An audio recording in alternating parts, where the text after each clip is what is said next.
मराठी, तुमचा विश्वास आमची ताकद। बुलढाणा जिल्ह्यासाठी अत्यंत महत्त्वाचा आणि अत्यंत महत्त्वाकांक्षी मानला जाणारा हतेडी येथील शासकीय वैद्यकीय महाविद्यालयाचा प्रकल्प सध्या प्रशासकीय अनास्था आणि निधीच्या तूटमुळे पुरता संकटात सापडलाय। एप्रिल 2027 पर्यंत पूर्ण होण्याचे उद्दिष्ट असलेल्या या 370 कोटींच्या प्रकल्पाचे काम सध्या अवघे 30 ते 40% पूर्ण झाले आहे। कंत्राटदारांचे दुर्लक्ष आणि वेळेवर निधी न मिळणे यामुळे या महत्त्वाच्या प्रकल्पाचे भवितव्य टांगणीला लागले आहे। बुलढाणा जिल्ह्यातील आरोग्य सेवेत मैलाचा दगड ठरू शकणाऱ्या हतेडी येथील शासकीय वैद्यकीय महाविद्यालयाचे काम दिल्लीच्या सॅम इंडिया या कंपनीकडे सोपवण्यात आले आहे। एकूण 370 कोटी रुपयांचा हा प्रकल्प सुरुवातीलाच भूसंपादन आणि पर्यावरणाच्या उखनाच्या परवानग्यांमध्ये अडकल्यामुळे तब्बल 10 महिने उशिराने सुरू झाला आणि आता हा प्रकल्प पुन्हा एकदा निधीच्या तीव्र तुटवड्यामुळे पूर्णपणे संथ झाला आहे। विशेष म्हणजे केंद्रीय राज्यमंत्री तथा आयुष मंत्रालय स्वतंत्र प्रभाराचे मंत्री प्रतापराव जाधव स्वतः बुलढाणा जिल्ह्याचे प्रतिनिधित्व करत असताना त्यांच्याच जिल्ह्यात आरोग्य क्षेत्रातील एवढा मोठा आणि महत्त्वपूर्ण प्रकल्प निधी अभावी रखडणे हा मोठा राजकीय आणि प्रशासकीय प्रश्न उपस्थित करतंय। एप्रिल 2027 ची डेडलाईन गाठणे आता जवळपास अशक्य मानले जात असून या दिरंगाईचा थेट फटका जिल्ह्यातील सामान्य जनतेला आणि विद्यार्थ्यांना बसतोय। सर, ये जो कॉलेज बना रहे हैं ये टोटल कितने का फंड है और आपको कितना रिलीज हुआ और कुछ प्रॉब्लम है क्या फंड में? ये कार्य हमारा 370 करोड़ का है। अभी पिछले 3-4 महीने से हमारे पास में फंड की प्रॉब्लम है कि हमारे जो सर्टिफाइड बिल हैं वो उसके अगेंस्ट में हमें जो पेमेंट मिलना चाहिए था वो नहीं मिल पाया है, तो उसकी वजह से अभी थोड़ा सा हमें सहूलियत हो रही है। लेकिन हमारा एचएससी से प्रयास कर रहा है कि जल्द से जल्द फंड का अरेंजमेंट हो जाएगा, लेकिन उस फंड की वजह से हमने कार्य पर कोई असर नहीं आने दिया है।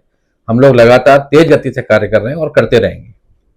और अगर आगे भी फंड नहीं मिला तो क्या थोड़ी प्रॉब्लम हो सकती है, क्योंकि कैश फ्लो तो चाहिए, लेकिन अभी हम मैनेज कर रहे हैं। हम दूसरी जगह से डाइवर्ट करके फंड को यहाँ यूज कर रहे हैं, लेकिन जितनी जल्दी फंड आएगा उतनी जल्दी तेजी से प्रगति से काम होगा। अगर फंड धीमी गति से आया तो तो कार्य पे कॉस्ट कॉस्ट नहीं बढ़ेगी, लेकिन प्रगति पे थोड़ा फर्क पड़ सकता है, क्योंकि हमारा कैश फ्लो इफेक्ट हो जाएगा। एकीकडे जिल्ह्याला उत्तम आरोग्य सुविधांची तीव्र गरज असताना दुसरीकडे कोट्यावधींचा हा प्रकल्प लाल फितीत आणि निधीच्या अडचणीत अडकला आहे। आता तरी केंद्रीय मंत्री प्रतापराव जाधव आणि राज्य शासन याकडे गांभीर्याने लक्ष देऊन निधीचा प्रश्न तातडीने सोडवणार का हे पाहणे महत्त्वाचे ठरेल। बुलढाण्यापासून 15 किलोमीटर अंतरावर हतेडी या ठिकाणी जे वैद्यकीय शासकीय महाविद्यालय आहे त्याचे काम सुरू आहे।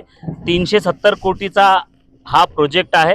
आपण बघू शकता की गेल्या 1 वर्षापासून हतेडी या ठिकाणी या महाविद्यालयाचे काम सुरू आहे। हे वैद्यकीय आहे। या ठिकाणी जे वैद्यकीय क्षेत्रात शिक्षण घेणारे विद्यार्थी आहे ते या ठिकाणी शिकणार आहेत। 1 वर्षापासून या ठिकाणी काम सुरू आहे। सॅम इंडिया या कंपनीने हे प्रोजेक्ट घेतलेले आहे आणि हे काम जे आहे ते आपण बघू शकता 30% पर्यंतच झालेलं आहे आणि याची जी मुदत आहे ती मुदत देखील संपलेली आहे। जे सॅम इंडियाचे जे अधिकारी आहेत त्यांचं म्हणणं आहे की आम्ही मुदतवाढ घेतलेली आहे, कारण जमीन घेण्यासाठी त्यांना खूप वेळ लागला आणि उत्खननाची परवानगी घेण्यासाठी त्यांना खूप वेळ लागला। आता तर या प्रकरणामध्ये एक नवीनच ट्विस्ट आलेला आहे। ट्विस्ट असा आहे की जे निधी केंद्राकडून या विद्यालयाच्या बांधकामासाठी मिळते ते आता सध्या थांबलेलं आहे आणि जे सॅम इंडियाचे जे अधिकारी आहे सक्सेना त्यांनी लोकप्रिय मराठीशी बोलताना सांगितले की आमची निधी थांबलेली आहे आणि याच्यामुळे थोडी अडचण निर्माण होत आहे।